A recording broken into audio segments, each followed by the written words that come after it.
الحمدللہ رب العالمین والصلاة والسلام علی سید الانبیاء والمرسلین اما بعد اعوذ باللہ من الشیطان الرجیم بسم اللہ الرحمن الرحیم ربما یود الذین کفروا لو کانوا مسلمین صدق اللہ العظیم اللہم صلی علی محمد وعلی آل محمد وبارک وسلم رب اشرح لی صدری ویسر لی امری واحلل عقدۃ من لسانی یفقهوا قولی واجعل لی وزیرا من اہلی آمین یا رب العالمین۔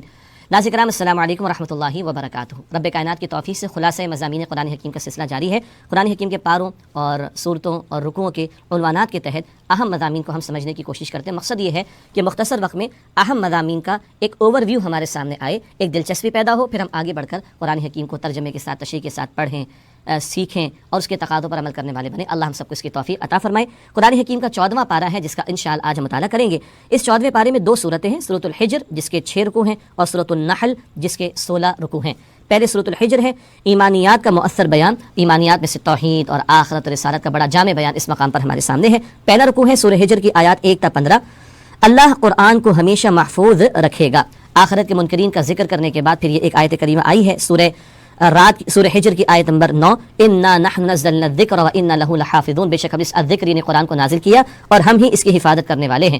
صدیاں بیت گئی، قیامت تک یہ قرآن حکیم محفوظ رہے گا۔ اہل علم نے یہ بھی بیان فرمایا کہ قرآن کے ساتھ قرآن کی وضاحت جو نبی علیہ الصلوۃ والسلام نے بیان فرمائی وہ بھی اس کے ذیل میں داخل ہے۔ اللہ تعالیٰ اس کی حفاظت فرمائے گا اور سینوں میں اللہ تعالیٰ نے اس کو محفوظ فرما دیا، وہاں سے تو نکالا جانا ممکن نہیں ہے۔ یہ اعجاز بھی فقط قرآن حکیم کو ہی حاصل اور اللہ تعالیٰ نے اس کی حفاظت کا ذمہ لیا۔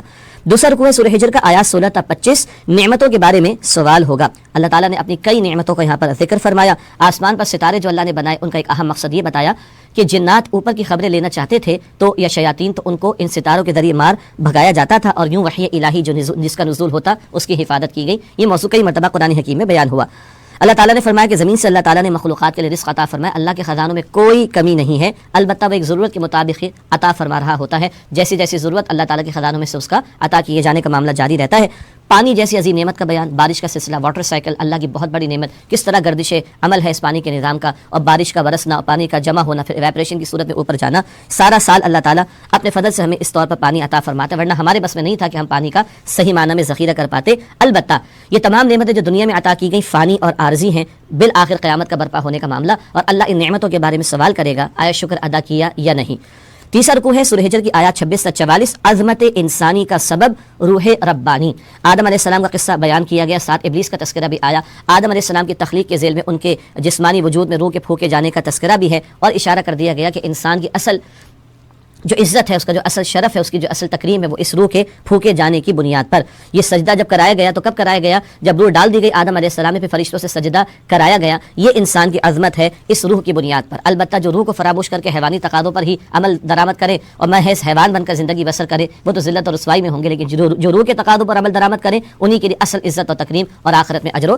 ثواب بھی ہے۔ اس کے بعد چوتھا رکوع ہے سورہ حجر کی آیات 45 تا 60۔ اللہ غفار بھی ہے، قہار بھی۔ یہاں بتایا گیا کہ اللہ سبحانہ وتعالیٰ جب اپنے بندوں کو جنت میں داخل فرمائے گا، اللہ ہمیں شامل فرمائے، تو اگر کوئی رنجش ہوگی تو اللہ تعالیٰ دور کر دے گا۔ ایمان والے بھی تو انسان ہے نا، کچھ رنجش کو کدورت کو کینہ رہ بھی گیا، اللہ اس نیگیٹیوٹی کو ختم کر کے بالکل پاک صاف کر کے جنت میں داخل فرمائے گا۔ اللہ تعالیٰ ہم سب کو جنت الفردوس عطا فرمائے، اور وہاں پھر فرمایا جا رہا ہے کہ وہ بھائی بھائی بن کر رہیں گے۔ یہاں پر اللہ تعالیٰ کی 2 شانیں بیان کی گئیں۔ ارشاد ہوا نبی عبادی انی انا الغفور الرحیم وان عذابی هو العذاب العلیم، اے نبی صلی اللہ علیہ وآلہ وسلم میرے بندوں کو بتا دیجئے، اللہ فرما رہا ہے میں بہت بخشنے والا نہایت رحم کرنے والا ہوں، اور لیکن میرا عذاب بھی بڑا دردناک عذاب ہے۔ یہ اللہ کی دونوں شانیں سامنے رہے۔ حدیث میں آتا ہے کہ الایمان بین الخوف والرجاء، ایمان خوف اور امید کے درمیانی کیفیت کا نام ہے۔ اللہ کی پکڑ کا خوف بھی رہنا چاہیے تبھی اصلاح ہوتی رہے گی، اور اللہ کی رحمت کی امید بھی رہنی چاہیے تو بندہ مایوس نہیں ہوگا اور خیر میں آگے بڑھتا چلا جائے گا۔ اس کے بعد 5واں رکوع ہے سورہ نحل کی آیات 61 تا 79 79۔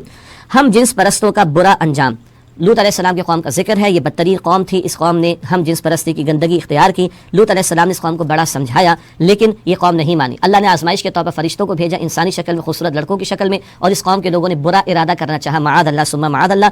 اور لوط علیہ السلام کو کہہ دیا گیا فرشتوں کی طرف سے کہ آپ اور اپنے گھر والوں کو لے کر چلے جائیے۔ گھر والوں میں فقط بیٹیاں ہی شامل تھیں اور باقی لوگوں کو عذاب دیا جائے گا۔ ان کی بیوی بھی نافرمان تھی، قوم کو عذاب دیا گیا اور اس قوم کی بستیوں کو الٹ دیا گیا، پتھروں کی بارش برسا کر ان لوگوں کو تباہ کر دیا گیا۔ یہ ہے اس قوم کا عبرتناک انجام جنہوں نے ہم جنس پرستی کی گندگی کا رویہ اختیار کیا تھا۔ یہ ہے جو قوموں میں بگاڑ آتا ہے نا تو اللہ کی طرف سے اس نوعیت کے عذاب بھی نازل ہوتے ہیں۔ یہاں حضرت شعیب علیہ السلام کی قوم کا تذکرہ ہے اور ان کو اس علاقے میں بھیجا گیا جو جنگل والے کہلاتے تھے، اور یہ وہ قوم تھی شعیب علیہ السلام کی جو ناپتول کی کمی میں مبتلا تھی۔ اس قوم پر بھی پھر اللہ کا عذاب آیا تھا۔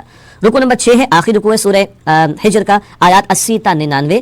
اللہ سبحانہ و تعالیٰ کا اپنے حبیب صلی اللہ علیہ وآلہ وسلم سے خصوصی خطاب. یہاں حضور علیہ الصلوۃ والسلام کی دلجوئی فرماتے ہوئے اللہ سبحانہ و تعالیٰ نے فرمایا ہے کہ مشرکین کی سازشوں اور شرارتوں پر آپ غمگین نہ ہوں. اللہ تعالیٰ نے نبی پاک علیہ السلام کی تسلی کے لیے مزید ذکر فرمایا, ہم نے تو آپ کو بار بار دہرائے جانے والی 7 یعنی آیات عطا فرمائی. وَلَقَدْ آتَيْنَاكَ سَبْعًا مِنَ الْمَثَانِي وَالْقُرْآنِ الْعَظِيمِ, اور قرآن عظیم عطا فرمایا. یہ سورہ فاتحہ کی طرف اشارہ. جامع ترمذی کی حدیث میں خود حضور نے اس کی وضاحت فرمائی. یہ بار بار دہرائے جانے والی آیات سورہ فاتحہ کی 7, اور ان کو قرآن عظیم ہدایت کا بڑا سرچشمہ کہا گیا اور ہدایت کا بہت بڑا بیان اس کو کہا گیا. قرآن حکیم اس مقام پر سورہ فاتحہ کی عظمت کو بیان کر رہے ہیں. بتایا گیا کہ قرآن کی تلاوت سے قلبی سکون حاصل کیجیے, اپنے ساتھیوں پر شفقت و نرمی کیجیے, اور اب انفرادی تبلیغ سے آگے بڑھ کر اعلانیہ تبلیغ کیجیے. علل اعلان تبلیغ کا حکم اللہ کی طرف سے آیا. یہ آغاز وحی کا کم و بیش 3 سال تھا, اور بتا دیا گیا کہ مشرکین کی پرواہ نہ کیجیے گا, اللہ تعالیٰ ان سے نمٹ لے گا, اور زندگی کی آخری سانس تک اللہ سبحانہ تعالیٰ کی عبادت کا حکم عطا کیا گیا ہے.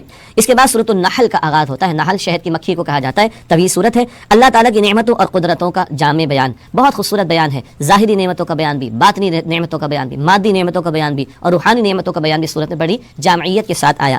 پہلا رکوع ہے آیات 1 تا 9. اللہ تعالیٰ کی شکر گزاری ہی سیدھا راستہ ہے. بتایا گیا کہ اللہ تعالیٰ نے وسیع اور عریض کائنات بنائی ہے انسانوں کے استفادے کے لیے, تو انسان کو بھی چاہیے کہ اللہ سبحانہ تعالیٰ کا شکر ادا کرے, اور اللہ نے جو عظیم نعمت قرآن کی صورت میں عطا فرمائی اس سے فائدہ اٹھائے. بتایا گیا کہ جانوروں کو اللہ تعالیٰ نے پیدا فرمایا, طرح طرح کے فائدے لوگ ان سے حاصل کرتے ہیں. ان کا دودھ بھی استعمال ہوتا ہے, ان کا گوشت بھی استعمال ہوتا ہے, ان پر لوگ سواری بھی کرتے ہیں. یہ بہت سارے فائدے جانوروں کے تعلق سے بیان کیے گئے. بتایا گیا کہ اللہ تعالیٰ کی شکر گزاری کا راستہ ہی سیدھا راستہ ہی نعمت اللہ کی عطا کرنا ہے. بندوں نے ان چیزوں کو پیدا نہیں کیا تو خالق کی عظمت کا اعتراف کریں, اس کی نعمتوں کا اعتراف کریں, اور خالق کا شکر گزار بننے کی کوشش کریں.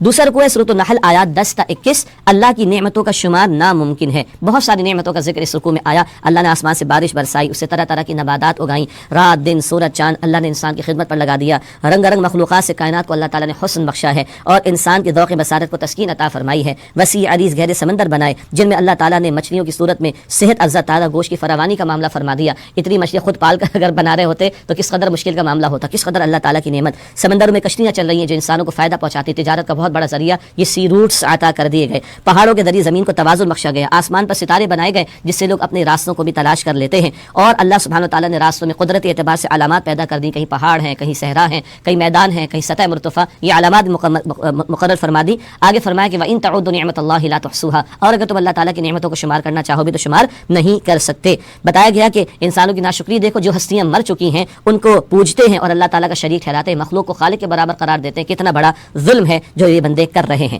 اس کے بعد تیسرا رکوع ہے سورہ نحل کی آیات 22 سے 25. توہین قرآن کا برا انجام ہوگا.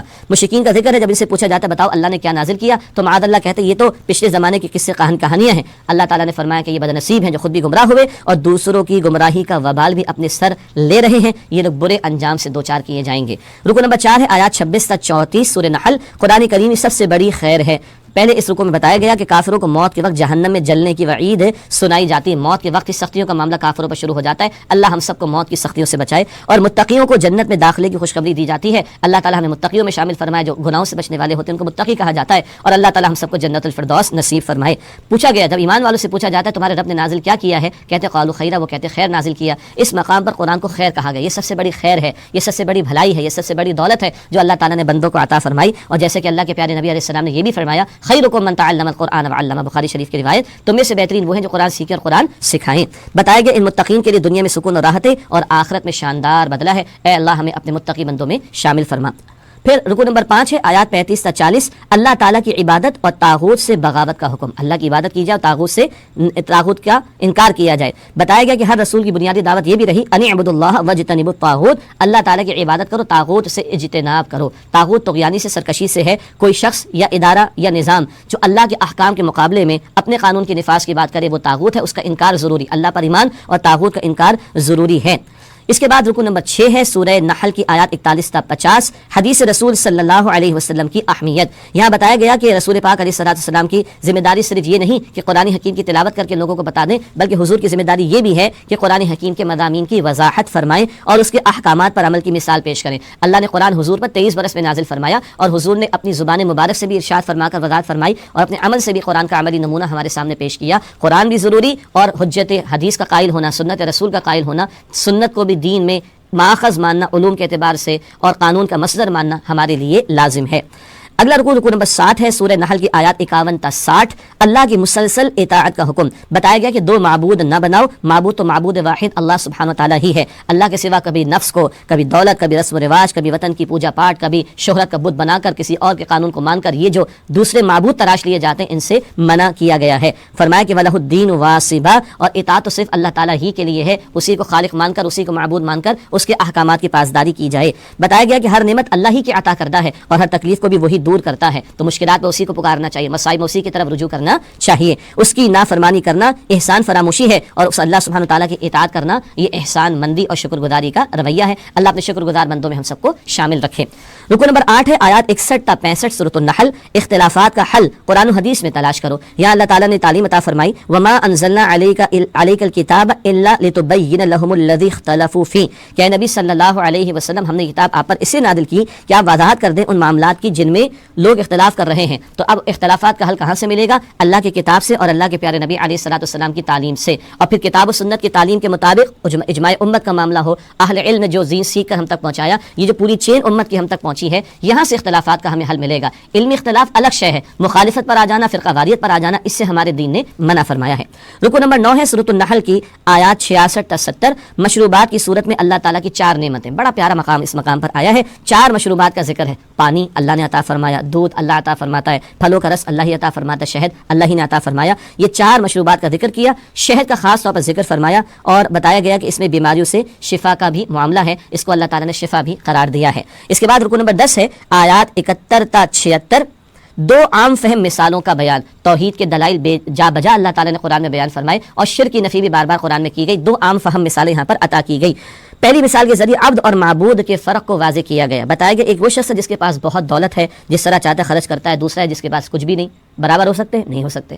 ایک خالق کائنات ہے، ساری کائنات کا بادشاہ ہے، اور دوسرے بندے ہیں جو کہ بے بس اور لاچار. کیا برابر ہو سکتے؟ بالکل برابر نہیں ہو سکتے. دوسری مثال دی گئی ایک نافرمان اور فرما بردار بندے کا فرق بیان کرنے کے لیے. ایک ایسا غلام ہے کہ جو نکما ہے، کوئی ڈھنگ سے کام نہیں کرتا، مالک پر بوجھ بنا ہوا ہے.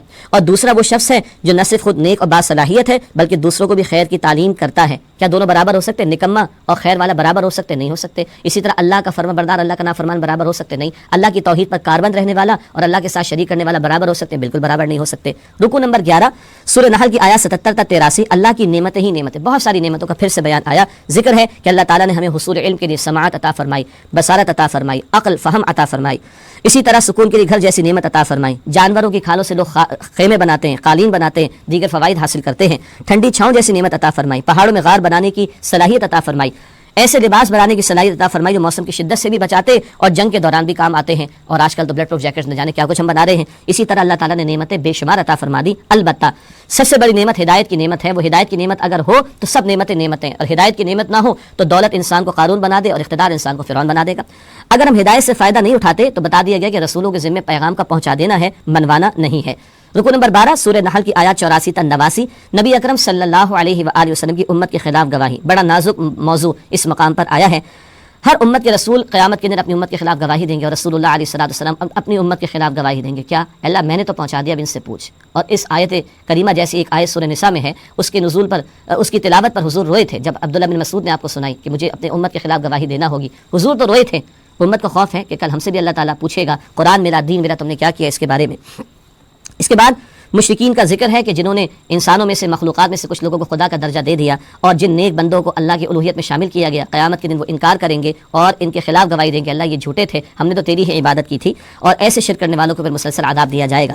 رکو نمبر 13 ہے سورہ نحل آیات 90 تا 100. اللہ تعالیٰ کی طرف سے اہم ہدایات. سورہ نحل کی آیت نمبر 90 جمعے کے خطبے میں ہم سنتے ہیں ان اللہ یأمر بالعدل والاحسان وایتاء ذی القربى وینہی عن الفحشاء والمنکر والبغی. بے شک اللہ عدل کا، احسان کا اور رشتہ داروں کا حق ادا کرنے کا حکم دیتا ہے، اور اللہ تعالیٰ بے حیائی کی بات سے، منکر کی بات سے، زیادتی کی بات سے تمہیں منع فرماتے. بہت جامع مقام ہے قرآن حکیم کا.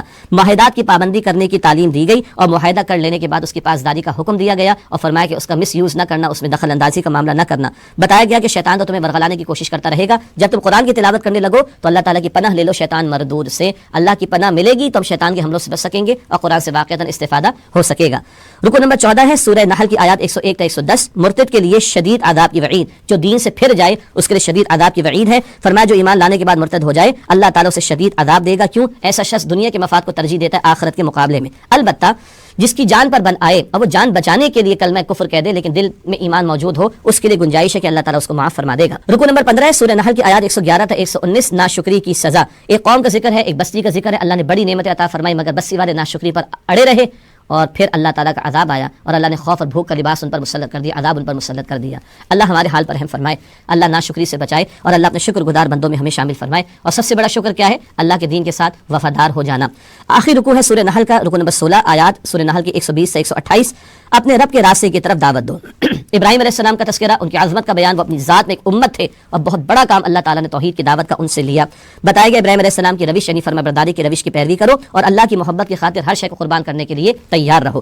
بتایا گیا ادعو الی سبیل ربک بالحکمۃ والموعظۃ الحسنۃ وجادلھم باللتی ہی احسن، اللہ کے راستے کی طرف بلاؤ حکمت کے ساتھ، عمدہ دلائل کے ساتھ اور عمدہ واضح و نصیحت کے ذریعے اور بہتر انداز سے بحث اور مباحثہ کر کے۔ کچھ وہ لوگ ہیں جو عقل و فکر رکھنے والے دلائل سے بات کی جائے، عوام الناس سے تو عمدہ واضح و نصیحت کے ذریعے ان کو دین کی طرف بلایا جائے، اور کچھ شرپسند عناصر ہوں اور اہل باطل ہوں جو بلا وجہ اعتراضات اٹھاتے ہوں تو ان کا بھی جواب دیا جائے۔ یہ دعوت کے حوالے سے 3 الگ الگ پہلو یا طبقات کا تذکرہ اس مقام پر کیا گیا۔ آخر میں یہ ذکر ہے کہ مخالفین کی ایذا رسانیوں پر صبر کیا جائے، بشارت دی گئی کہ اللہ تعالیٰ کی رحمت ان کے ساتھ ہے جو تقویٰ کی روش اختیار کریں گے اور عمدگی کے ساتھ نیک عمل کریں گے۔ اللہ اپنے متقی بندوں میں، نیک عمل کرنے والے بندوں میں ہم سب کو شامل رکھے۔ وآخر دعوانا الحمد للہ رب العالمین، والسلام علیکم ورحمۃ اللہ وبرکاتہ۔